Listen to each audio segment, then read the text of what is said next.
Ассалаумағалейкум қазақ елі, құрметті YouTube көрермендер. Соның ішінде ұлтшыл қазақтар, енді ұлтшылдықты қалыптастыратын біз. Басқа алаш қайраткерлерін аты өлтірді, қалғандары совет большевиктерге жұмыс істеді, соларға жағымпаз болды. Одан кейін егемендік Қазақстан Назарбаевқа жағымпаз болды, қазір Тоқаевқа жағымпаз болды. Енді мен мынандай сұрақ қойғым келеді көрермендерге. Жалпы осы ұлтшылмын, патриотпын деген қазақтар, соларда намыс бар ма? Мысалы, блогерлерді айтайын, эфирді орысша жүргізетін қазақтарда намыс бар ма? Өзі бір түрлі нәрсе екен, қазақ тіліне күресіп, эфирлерді орысша жүргізу, бұл екі жүзділік қой. Мұнафиқ дейді бұндайды.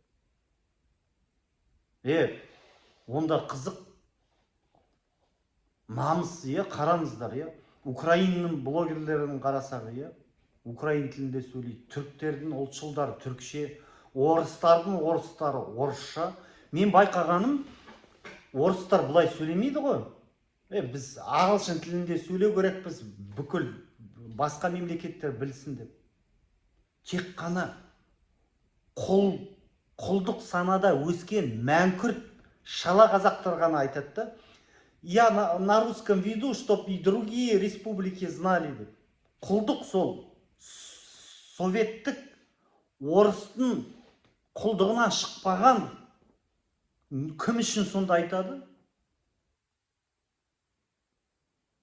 Біз сонда солай екі тілді мемлекет болып қала береміз ба? Олар қызық, орыс тілді сепаратистермен соғысады да өздері орысша жүргізеді. Онда Аслан Төлегенов тағы кімдер сепаратистермен соғысады, олардың айырмашылығы қандай?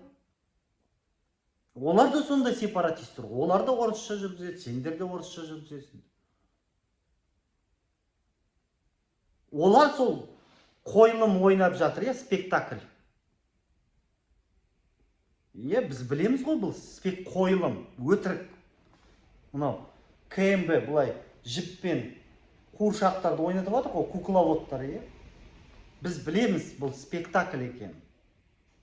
Мынау хороший полицейский, плохой полицейский. Мен жақта Марғұлан Боранбайды шығады, типа борец. Мен жақтан Аслан Төлегеновті шығарады. Екеуі де орыс тілінде жүргізеді. Байқадыңыздар ма? Бізге мынандай түрімізбен, егерде қазақтар сондай орыс тілді патриоттарға сеніп, солардан үлгі алса, біз алысқа бармаймыз мынандай түрімізбен. Біз қазақ ұлтшылдар. Біз егерде Қазақ Республикасының болашағын ойласақ, Қазақ Республикасының болашағы қазақ тілінде, екі тілде емес. Біз соны біреу айту керек қой, сол орыс тілінен арылу керекпіз.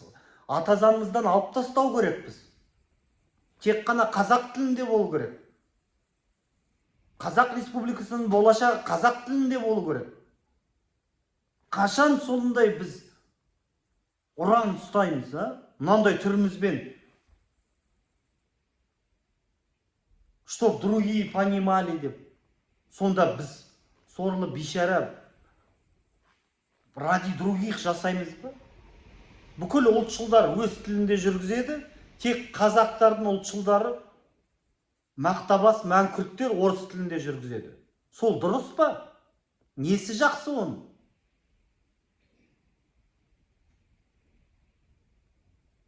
Біздің тіл майдан қозғалысының лозунгы білесіздер, бір тіл, бір мемлекет. Біздің бірінші мақсатымыз атазаңымыздан орыс тілін алып тастау.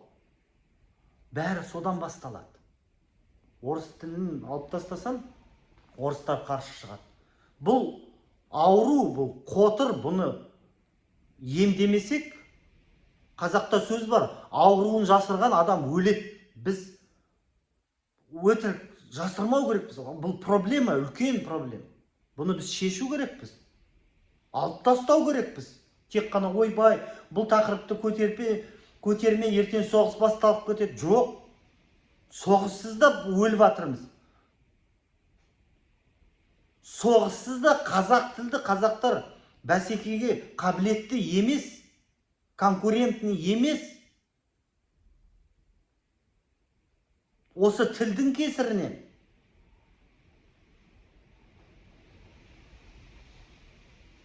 Оны біліп тұр, Ресей неге орыс тіліне тиіспеңдер Қазақстанда, тиіссеңдер, сендер екінші Украина қыламыз деп не үшін қорқытып жатыр? Қаншалықты тіл маңызды? Қазір Украинада соғысып жатқан Зеленский қалай айтты? Украиндықтар қалай? Осы тіл үшін соғыс дейді, за рідну мову дейді. Осы украин тілінде сөйлеу үшін, украин тілінде балаларын балабақшаға беріп, украин тілді мемлекет қылу үшін қанын төгіп жатыр. А біздікілер, какая разница, чтоб другие нации понимали, қазақша понимать етсін Қазақстанда тұрса. Егерде Қазақстанда болашағын көрсе. А бұл Қазақстан болашағы емес қой, онда орыс тілінде жүрсе, онда бұл субъект Российской Федерации. Орыс тіліне тәуелді республика. Қайдағы егемендік ел онда?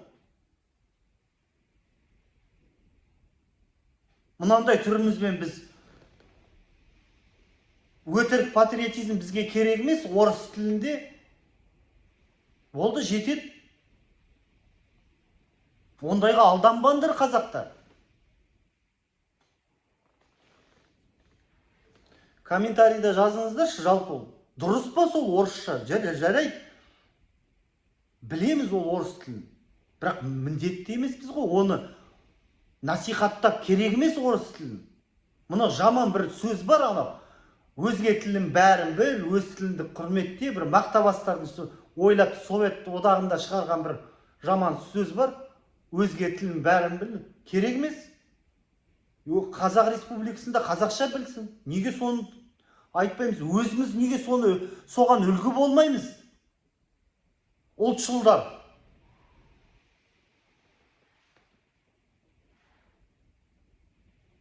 Қалай ойлайсыздар? Комментарийда жазыңыздар. Мен дұрыс айтып жатырмын ба? Әлде дұрыс емес пе?